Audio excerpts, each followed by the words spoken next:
Cette chronique vous est présentée par Nokian Tires en collaboration avec Desharnais, le connaisseur membre du réseau Point Est. Chez Desharnais, la mécanique, les pneus, on connaît ça. Nous sommes présentement chez Desharnais Pneus Mécaniques. Je suis en compagnie de Jean-Guy Roy. Salut Jean-Guy. Salut Daniel. Alors cette semaine, dans nos chroniques pneus d'hiver, on s'en va du côté des camions et surtout les fameux véhicules utilitaires sport. On va faire évidemment la même chose qu'avec les autos traditionnelles. Donc, on va y aller avec les catégories. Ben oui, on va explorer notre menu qu'on a de différentes catégories. Premièrement, le premium. Oui. Fait que si on parle de premium, bien, on a le Nokian, la Capelito 9 SUV. Donc, c'est un pneu qui est designé. On va faire tout de suite la différence. Peu importe les manufacturiers, quand ils désignent un pneu SUV, c'est quoi la différence par rapport à l'automobile? Parce que ça me fait penser, parce que le AK9, on est capable, le Capelito 9, de le retrouver pour l'automobile et un modèle pour les SUV. La différence, c'est la structure de la carcasse, capacité de charge un petit peu plus élevée, et les épaulements du pneu qu'on a travaillé différemment pour nous donner beaucoup plus de stabilité latérale, vu que c'est des véhicules en général plus hauts. Donc, l'angle de dérive est différent. La déportation du poids lorsqu'on prend une sortie d'autoroute fait en sorte que ça nous prend quelque chose pour nous rester assis sur la bande de roulement. Et c'est pour ça qu'on a désigné des pneus spécifiques pour les SUV. Fait que Capelito 9 SUV, c'est quand même vraiment un pneu bien adapté pour ce type de véhicule-là. Dans le premium, toujours, bien, on a le Michelin, le XS Snow SUV. Fait qu'on l'a vu dans l'automobile la semaine dernière, mais on le voit maintenant dans les SUV qu'on a designé un pneu spécialement pour ça également. Fait qu'on voit que tous les manufacturiers majeurs qui veulent vraiment s'imposer dans ce marché-là, et on sait que c'est un marché qui est très populaire, avec les ventes faramineuses que tous les manufacturiers automobiles font, bien, à ce moment-là, on n'a pas le choix, dans le pneumatique, de suivre également. Dans le haut de gamme, bien, la nouveauté, c'est le GIS LS, qui est un pneu plus à glace, plus travaillé aussi au niveau de stabilité de freinage. Parce que les pneus ne veulent pas les lamelles qu'on a qui se déploient au freinage sur ces véhicules-là, qui sont des véhicules plus costauds, plus lourds un peu, et le type de suspension également. On a des types de suspension qu'on retrouve sur ces véhicules-là, où ce qu'on va donner une traction supplémentaire à nos pneus. Fait qu'on va avoir un contact plus agressif avec la chaussée. Ça nous prend un pneu qui, quand on va déployer toutes ces lamelles-là au freinage et en accélération aussi, il faut penser dans les deux sens, il faut qu'il soit en sorte pas trop déployable non plus parce qu'on va perdre la stabilité aussi au freinage. Fait que ça prend un compromis entre les deux, justement, pour nous garder, justement, dans notre axe de roulement pour ne pas avoir une perte de contrôle. Dans la haute gamme, bien, le Norman 7 SUV qu'on est capable de retrouver également dans le Nokian.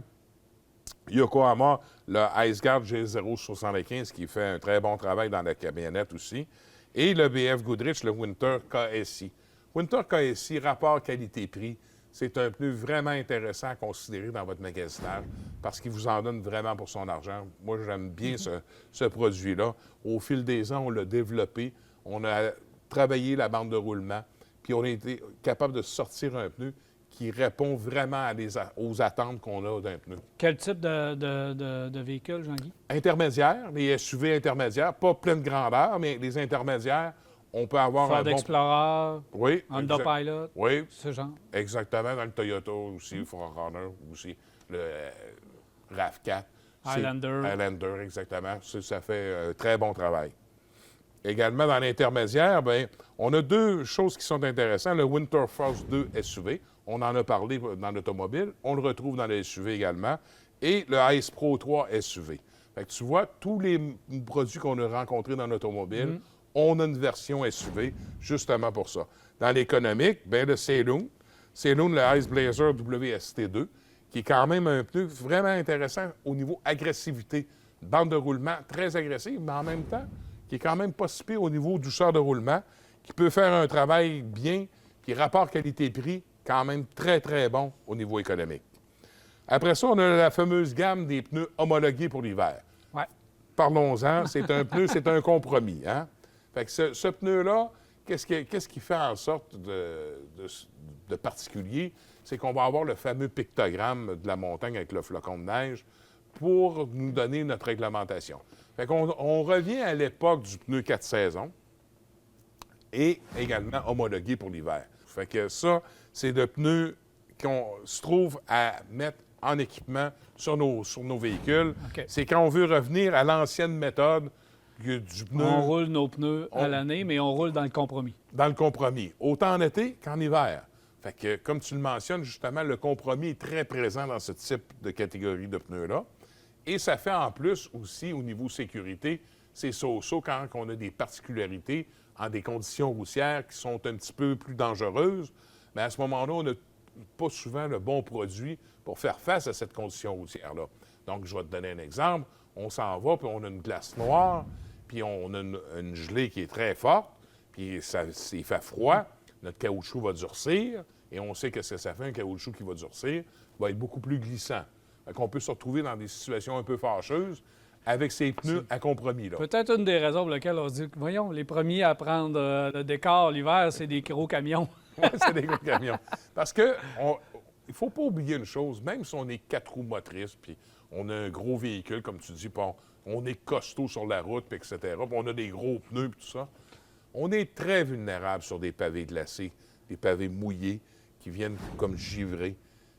N'oubliez pas que vous êtes comme un automobile. Quand vous appuyez sur la pédale de frein, là, c'est la même réaction qu'un automobile. Il y a des catégories de camions, Jean-Guy, qui arrivent en équipement de série avec des pneus qui sont autorisés l'hiver. Oui, exactement. Mais ça reste que c'est vraiment des compromis.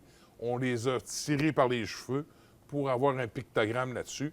Mais ces produits-là qu'on parle ici Sont meilleurs encore que sont meilleurs encore que ça. OK. Mais là, on est dans le monde du compromis, là, pas à peu près. Là.